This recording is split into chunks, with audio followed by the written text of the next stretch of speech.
You seriously let her serve the investors? The woman laughed loudly enough for half the restaurant to hear. Look at those shoes, my God. The laughter spread softly beneath the golden chandelier lights of Callaway Prime Steakhouse. Low, polished, cruel. Claire Bennett kept her eyes lowered as she balanced 2 plates of filet mignon across her arms, the muscles in her wrists trembling slightly after 11 straight hours on shift. Outside the tall Manhattan windows, cold rain streaked down the glass like silver lines under the city lights. Friday night. Packed dining room. Expensive perfume. Crystal glasses. And somewhere between the jazz piano and the clinking silverware, humiliation moved quietly from table to table. Ma'am, your medium-rare ribeye, Claire said gently, placing the plate down with careful precision. Actually, the influencer at the center of the table leaned back in her chair, filming Claire openly with her phone. Can we talk about this? She tilted the camera downward toward Claire's worn black flats. This place charges $400 for steak, but pays Cinderella $12 an hour. More laughter. Sharper this time. Claire felt dozens of eyes land on her at once, some amused, some uncomfortable, most pretending not to notice. Her fingers tightened around the serving tray. I can bring your manager if there's a problem with the meal, she said calmly. Oh, honey, you are the problem, the woman replied. You look exhausted, like life already gave up on you. A man beside her slid a folded $100 bill halfway out of his wallet and smirked. Buy yourself better shoes. Claire stared at the bill for one long second. Not angry, not ashamed, just tired, deeply tired. Then she quietly pushed his hand back toward him. Keep your money, sir, she whispered. The shoes still work. The table exploded again. Someone actually clapped. Near the back of the restaurant, a dishwasher paused mid-step beside the kitchen doors, his expression sinking. Even the bartender looked away. And through all of it, one man remained completely silent. Ethan Callaway sat alone at the corner booth beneath the dim amber wall light, his navy suit untouched by the chaos around him. 58 years old. Steel gray hair. Calm eyes that missed absolutely nothing. In front of him sat a black coffee growing cold beside untouched prime rib. He had been watching Claire for nearly 40 minutes now.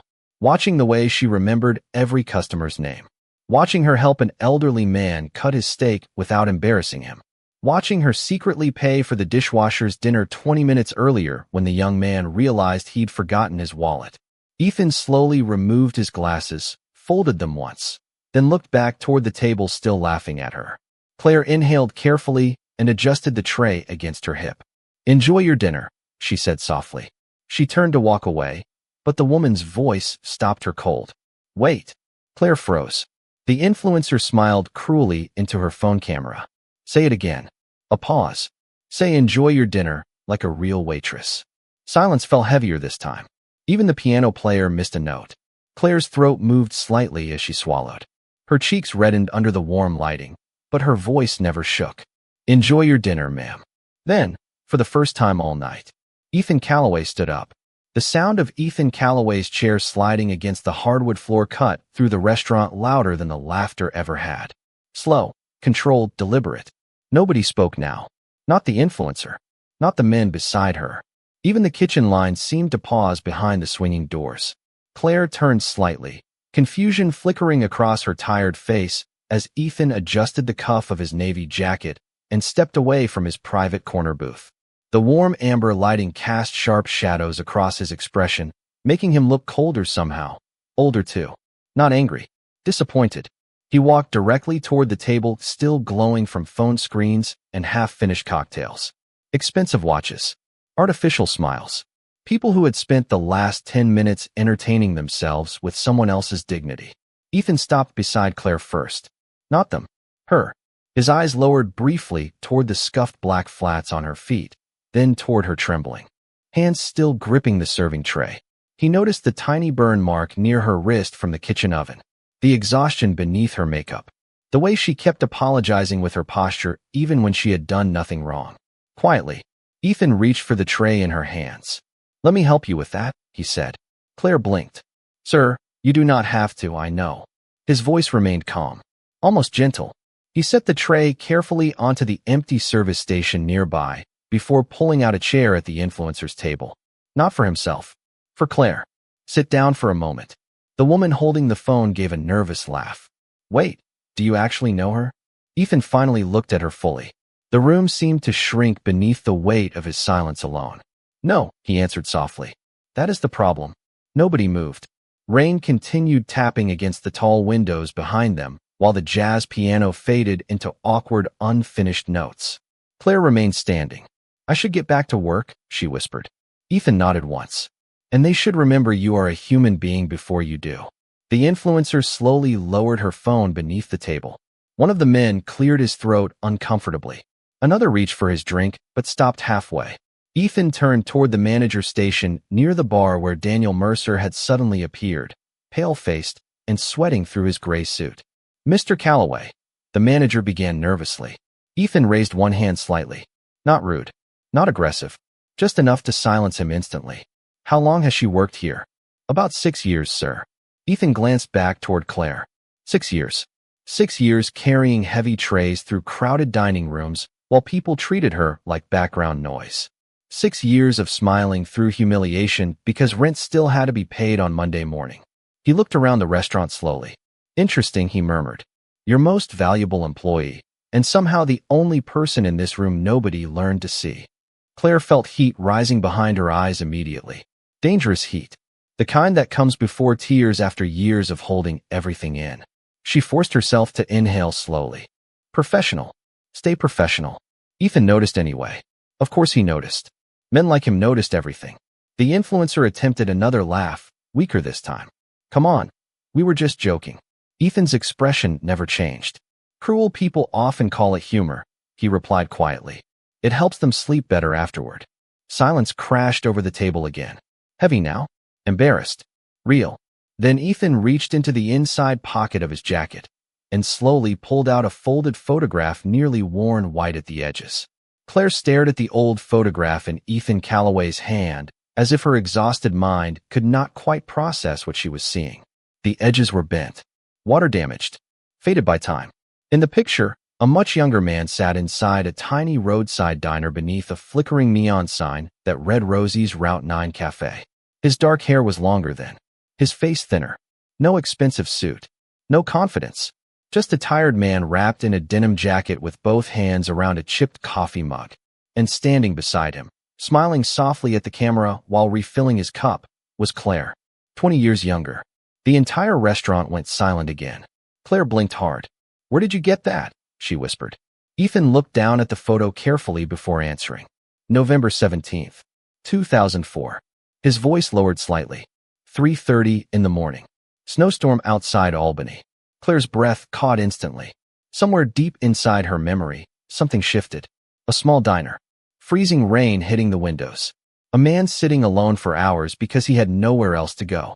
Ethan continued quietly. I had $43 left in my checking account. The influencer at the table slowly lowered her eyes now. Suddenly aware, she was listening to something far more personal than entertainment. Ethan barely noticed her anymore. His attention never left Claire. My company collapsed that week, he said. Investors walked away. My business partner disappeared.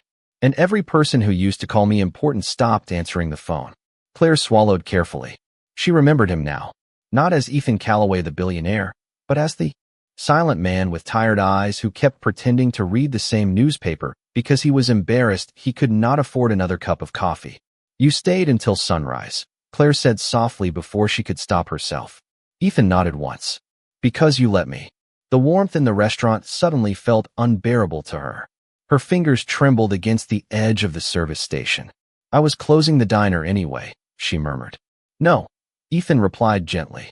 You kept it open for me. Nobody moved around them. Not a single fork lifted. The entire dining room listened now. Ethan folded the photograph carefully between his fingers. You brought me eggs and toast at 5 in the morning, he continued. I told you I could not pay. Claire's tired eyes drifted downward. She remembered saying it clearly now. Then pay me back someday when life is less cruel. Ethan gave the faintest smile. Not polished. Not corporate. Human. Real. You remember. Claire let out a shaky breath through her nose. Not everybody who walks into a diner at 3 in the morning looks that broken. A few people at nearby tables looked down immediately after hearing that. Shame moved quietly across the room now, replacing the laughter from earlier. Ethan slipped the old photograph back into his jacket pocket slowly. You saved something that night, he said. Claire shook her head gently. It was just breakfast. No, his voice stayed calm, but heavier now somehow. You saved my dignity. Claire felt her eyes burn again. Dangerous again. Emotional again. She looked away toward the rain-covered windows before anyone could see too much. But Ethan already had. Of course he had. Then from near the hostess stand, the manager suddenly cleared his throat nervously. Mr. Calloway, perhaps we should continue this conversation privately. Ethan turned toward him slowly, and for the first time that night, his expression became cold. Daniel Mercer forced an uneasy smile as he adjusted the collar of his gray suit beneath the warm restaurant lighting. Tiny beads of sweat glistened near his temples now despite the cold rain outside. Mr. Calloway, he said carefully, perhaps we should move this discussion to the private dining room. Your investors are waiting upstairs. Ethan did not answer immediately. He simply studied the manager with the same unreadable calm that had made board members fear silence more than shouting during corporate negotiations. Around them, conversations had completely disappeared from the restaurant. The influencer who had mocked Claire minutes earlier quietly slipped her phone into her purse without another word. Ethan finally spoke. How many complaints has Claire Bennett received in 6 years? Daniel blinked. Excuse me. Complaints, Ethan repeated softly. From customers. The manager cleared his throat. Very few, sir. Actually, almost none. Ethan nodded once. And how many compliments? Daniel hesitated this time. Too long. Many, he admitted reluctantly. Regular guests request her section specifically. Ethan glanced toward Claire, who still stood beside the service station trying desperately to disappear into the background again. He noticed the way she folded her hands together now to stop them trembling. Interesting, Ethan murmured. So the employee everyone respects is also the employee nobody protected tonight. Daniel's jaw tightened slightly. Sir, with respect, restaurant environments can become emotional. Guests drink. Sometimes jokes go too far. Ethan's eyes lifted slowly toward him. Humiliation is not hospitality, Mr. Mercer. The sentence landed softly, but harder than anger would have. Claire looked down immediately after hearing it.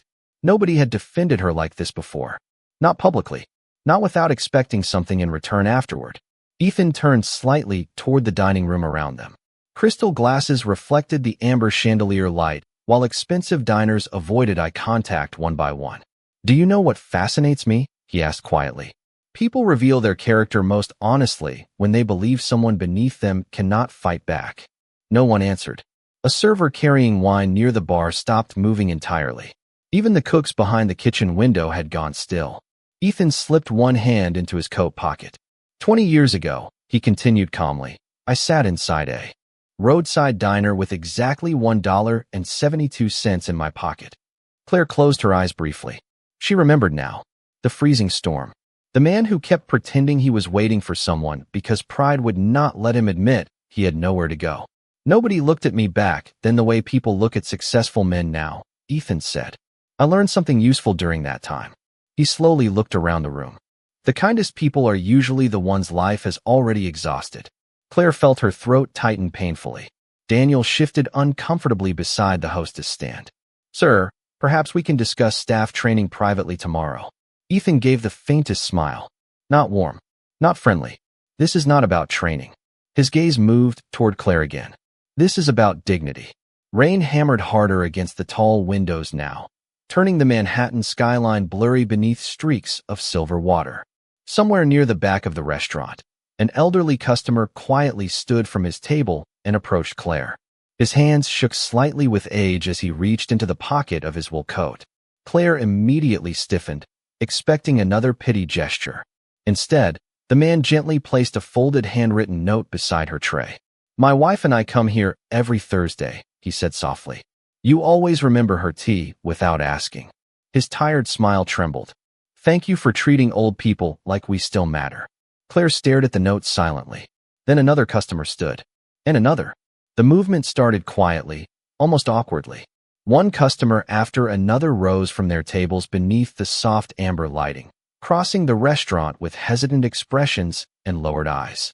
Claire stood frozen beside the service station as handwritten notes, folded napkins, and whispered words slowly gathered around her like something fragile and overdue. You stayed late with my daughter after her panic attack last winter. You carried my wife's oxygen tank without making her feel embarrassed. You always remember my son hates loud restaurants. Small things. Invisible things. The kind of kindness people rarely noticed until someone forced them to. Look directly at it. Claire's throat tightened harder with every voice. She kept trying to speak, but emotion pressed too heavily against her chest now. Ethan watched silently from a few feet away, not interfering, not rescuing, just allowing the truth to rise naturally inside the room. Near the bar, the influencer stared down at her untouched cocktail with burning cheeks. The confidence that had seemed glamorous 20 minutes earlier now looked painfully small. One of the men at her table finally muttered, "Maybe we should leave." But nobody moved fast enough. Ethan turned toward them calmly. "No," he said softly. "Stay." The single word stopped them immediately. Rain continued pouring outside the towering windows while traffic lights reflected red and gold across the wet Manhattan streets below. Inside the restaurant, however, the atmosphere had changed completely. Earlier, Claire had been invisible. Now every eye in the room saw her clearly, and many did not like what that realization said about themselves. Daniel Mercer stepped forward again, desperate to regain control. "Everyone, please," he announced nervously, forcing a strained smile. "Let us return to enjoying dinner tonight." Ethan looked at him slowly. "You still do not understand." Daniel swallowed hard. Ethan walked toward the center of the dining room now, his polished shoes quiet against the hardwood floor. "Hospitality is not pretending wealthy people matter more than tired people," he said evenly. "Hospitality is protecting dignity, especially when someone has less power than the people mocking them." The words settled heavily across the restaurant. No dramatic speech. No shouting. Somehow that made it worse.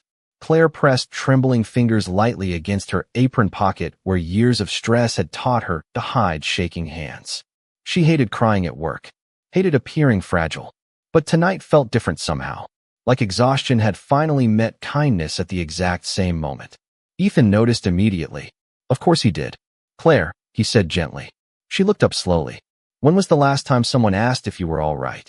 The question nearly broke her, because she honestly could not remember anymore. Her mother's medical appointments, double shifts, rent increases, sleepless nights, years spent surviving so quietly that people mistook silence for strength. Claire attempted a small smile anyway. "Customers do not usually come here to worry about the waitress." Ethan's expression softened for the first time that evening. "Maybe that is the problem with this country," he murmured.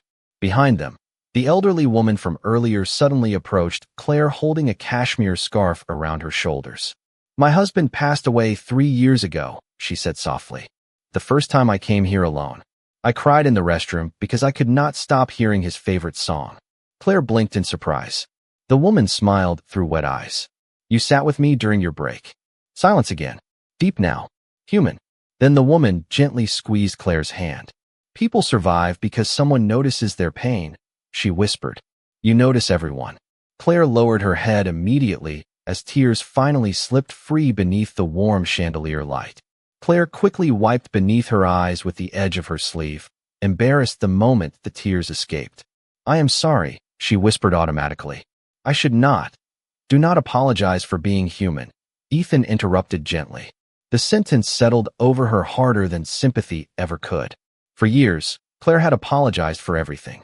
For taking too long. For not smiling enough. For aging. For existing in spaces designed to make tired people feel temporary. And somehow hearing someone tell her to stop felt almost unfamiliar. Around them, customers slowly returned to their tables, quieter now. Softer. The restaurant no longer sounded like a luxury steakhouse on a Friday night. It sounded reflective. Ashamed. Real. Ethan stepped aside slightly, giving Claire room to breathe again instead of trapping her inside gratitude. That detail mattered to her more than he realized. Most powerful men filled every inch of space around them. Ethan did the opposite. He made space for other people to remain themselves. Daniel Mercer straightened his tie nervously near the hostess stand. "Mr. Calloway," he began. Cautiously, "your investors are waiting upstairs for the acquisition discussion." Ethan glanced toward the private staircase leading to the executive dining level. Through the frosted glass above, Silhouettes moved around polished conference tables beneath cool white lighting. Billion-dollar conversations waiting patiently. But Ethan looked back at Claire instead. How much does she make here? The question hit the room instantly. Daniel hesitated. Sir, a year, Ethan repeated calmly. Daniel swallowed. Approximately 46,000 before tips. Ethan stared at him for a long moment. You charge $32 for mashed potatoes. Nobody laughed.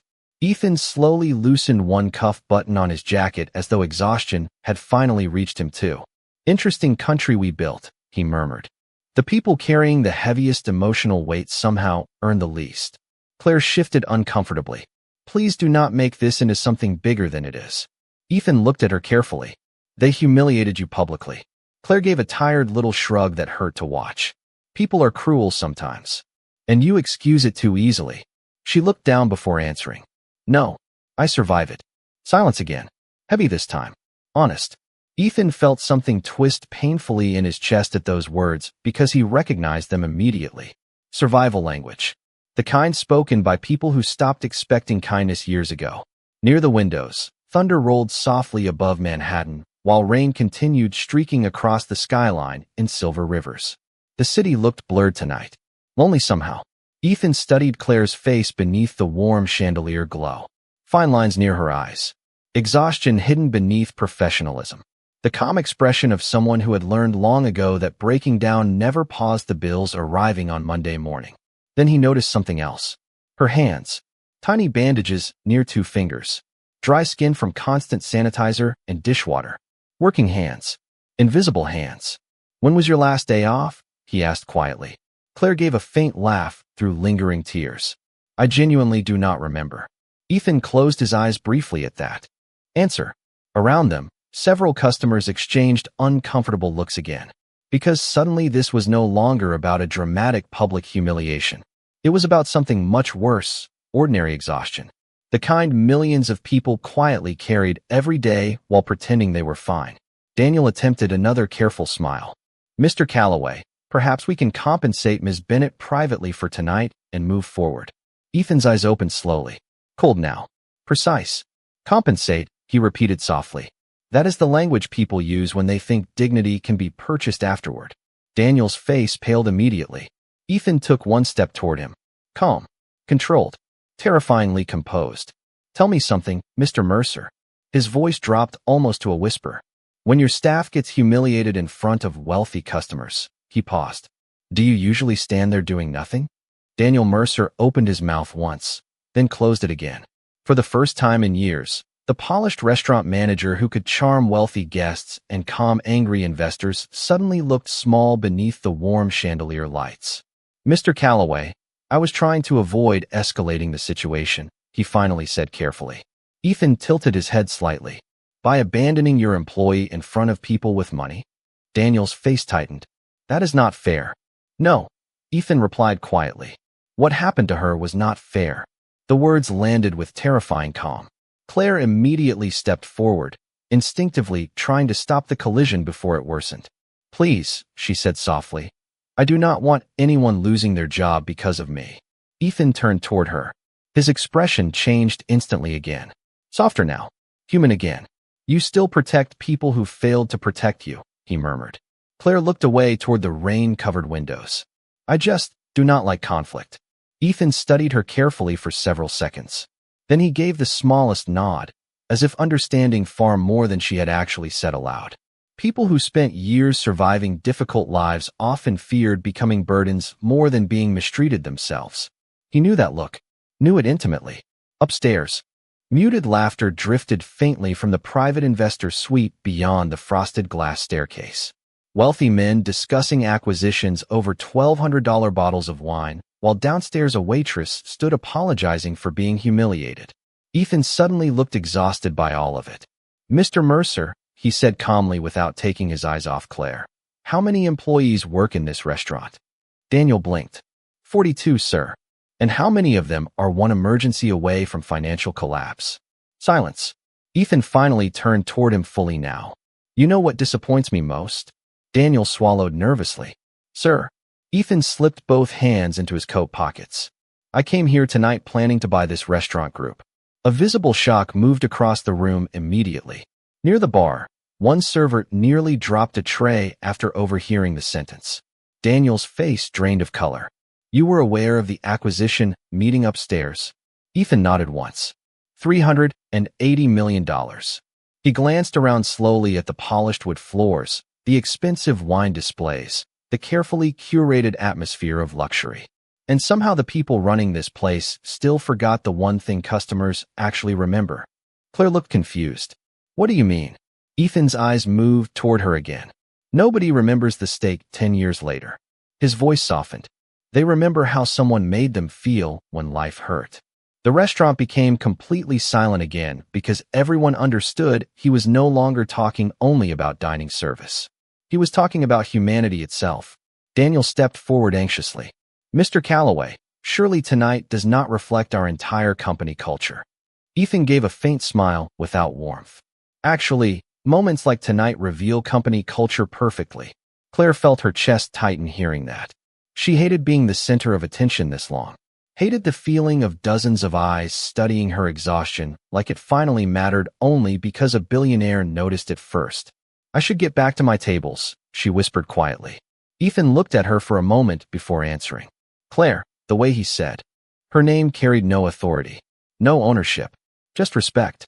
When was the last time someone asked what you needed? She opened her mouth, then stopped, because she honestly did not know. Her mother needed medication. Her landlord needed rent. Customers needed refills. Co-workers needed shifts covered. Life had trained her to exist as support for everyone else until her own needs became invisible even to herself. Ethan saw the realization hit her in real time. It broke something inside him quietly. Then from the corner table, the influencer suddenly stood up, trembling slightly beneath the restaurant lights. Her mascara looked smudged now. Smaller somehow. Realer. She looked directly at Claire for the first time all night and whispered softly, I owe you an apology. Claire looked at the young woman standing near the table and almost did not recognize her anymore. Minutes earlier, the influencer had seemed polished, untouchable, the kind of person who weaponized confidence because the world rewarded cruelty when it came wrapped in beauty and followers. But now her hands trembled lightly around the strap of her designer purse. Her eyes looked wet beneath the restaurant lights. Human at last. I owe you an apology, she repeated softly. Nobody in the restaurant moved. Claire stared at her for a long moment, unsure what to do with sudden remorse after years of learning how to survive humiliation quietly. The influencer swallowed hard. My mother worked double shifts at a diner when I was little, she admitted. I used to hate it. I hated watching people treat her like she was invisible. Her voice cracked slightly. And tonight I became exactly the kind of person she cried about in the car afterward. The confession settled across the room like heavy rain. Honest. Ugly. Real. Ethan remained silent near the center of the dining room, allowing the moment to breathe naturally without controlling it. Claire noticed that too. Most powerful men demanded emotional performances once apologies began. Ethan never did. He simply watched, calm and observant, as people confronted themselves. Claire finally spoke quietly. You do not owe me perfection. The young woman blinked in surprise. Claire gave a tired little smile through lingering tears. Just humanity. Something inside the influencer visibly broke at those words. She nodded quickly and looked down, wiping beneath her eyes before sitting back at the table in complete silence. Nearby, one of the cooks leaned against the kitchen doorway staring at Claire with quiet admiration. Another server pressed trembling fingers against her mouth as if trying not to cry too. Because everyone working there understood the same thing at once. This was never only about Claire. It was about every exhausted worker who had swallowed disrespect because rent was due. Every tired smile forced beneath fluorescent lights. Every apology spoken by people who had done nothing wrong except need a paycheck. Ethan slowly walked back toward Claire now. The warm amber light softened the sharp lines of his face as he stopped beside her. You handled that with more grace than most executives I know, he said quietly. Claire let out a breath that almost sounded like a laugh. Grace is cheaper than therapy. For the first time all evening, Ethan smiled openly. Small, brief, but real enough to change his entire face. Claire noticed immediately how tired he suddenly looked beneath all the power. Not weak. just worn down by years of carrying responsibility the same way she carried trays. Different worlds. Same exhaustion. Upstairs, Ethan's phone vibrated sharply inside his coat pocket again. Investor meetings. Lawyers. Acquisition contracts waiting for signatures. He ignored it completely. Daniel Mercer noticed and stepped closer nervously. Sir, the board members are asking whether the purchase agreement is still moving forward tonight. Ethan's expression disappeared back into calm neutrality. He slowly looked around the restaurant one more time. The polished silverware. The dim luxury lighting. The workers quietly pretending not to listen. Claire standing there in old shoes after 6 straight years of service, while wealthy people debated her worth over wine. Then Ethan asked a question so softly the entire room leaned in to hear it. Mr. Mercer, Daniel stiffened. Immediately. Yes, sir. Ethan slid one hand into his pocket. If a business cannot protect the dignity of good people, he paused briefly. What exactly is worth buying? Complete silence swallowed the restaurant again. Daniel looked speechless. Upstairs, another vibration echoed from Ethan's phone unanswered. Claire stared at him carefully now, realizing something enormous was happening in front of her, something bigger than a public defense, bigger than embarrassment, bigger than money itself. Ethan Callaway was deciding who he wanted to be. Rain continued falling over Manhattan long after midnight, turning the city outside into blurred gold reflections and rivers of light beneath the towering glass windows of Callaway Prime Steakhouse. Inside, however, nobody seemed interested in expensive dinners anymore. The atmosphere had changed too deeply for that. Ethan Callaway stood near the center of the dining room in complete silence after asking his final question. What exactly was worth buying if dignity could not be protected? Daniel Mercer looked down at the polished hardwood floor, unable to answer. Because there was no corporate response for that kind of truth. No scripted statement. No luxury branding polished enough to hide what everyone in the room had witnessed tonight. Claire Bennett quietly picked up the serving tray beside her, as if instinct still pulled her back toward work even after everything. Ethan noticed immediately. Claire, he said softly. She paused. You do not have to finish this shift tonight. Claire gave the smallest tired smile. Tomorrow morning still costs money. The sentence hit harder than anything else that evening. Honest.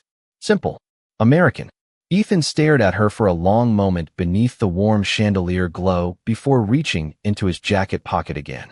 This time he removed a plain white business card and placed it carefully on the service station beside her tray. No dramatic gesture. No performance. If you ever decide you are tired of surviving alone, he said quietly, call me. Claire looked down at the card but did not touch it immediately. Why? She asked softly. Ethan's expression remained calm. Because 20 years ago, when I had nothing left, you reminded me that kindness still existed. A long silence passed between them. Not awkward, just heavy with things neither person fully knew how to say aloud. Finally, Claire nodded once. Thank you, she whispered. Ethan gave a faint smile. No, Claire. His eyes softened again. Thank you. Upstairs, the investor meeting quietly dissolved without him. Lawyers packed briefcases. Executives left frustrated voicemails unanswered. $380 million waited behind frosted glass, while downstairs a waitress with tired eyes stood holding more humanity than most boardrooms combined. One by one, customers slowly returned to their meals. But the restaurant never sounded the same again. Conversations became softer. Kinder somehow. A young server near the kitchen doorway wiped tears from her face before returning to work. The elderly couple near the window reached across the table and held hands silently. Even the influencer sat quietly staring at her untouched phone as though re-evaluating the person she had become. Ethan finally turned toward the exit. Before leaving, he paused beside Claire one last time. The world notices loud people first, he murmured. But eventually, it remembers quiet ones longer. Then he walked out into the rain without another word. Claire watched through the tall windows as his black car disappeared into the glowing Manhattan traffic below. For the first time in years, she did not feel invisible anymore. Not because a billionaire defended her, but because someone finally reminded an entire room that dignity matters even when it belongs to tired people in old shoes. And maybe that is the real tragedy of modern life. Not that cruelty exists, but that kindness has become surprising. If this story touched something in your heart tonight, tell us what you think. Have you ever witnessed someone being treated unfairly in silence? Or maybe you were the person nobody noticed until someone finally chose kindness. Share your story in the comments. Because sometimes the quietest people carry the heaviest battles.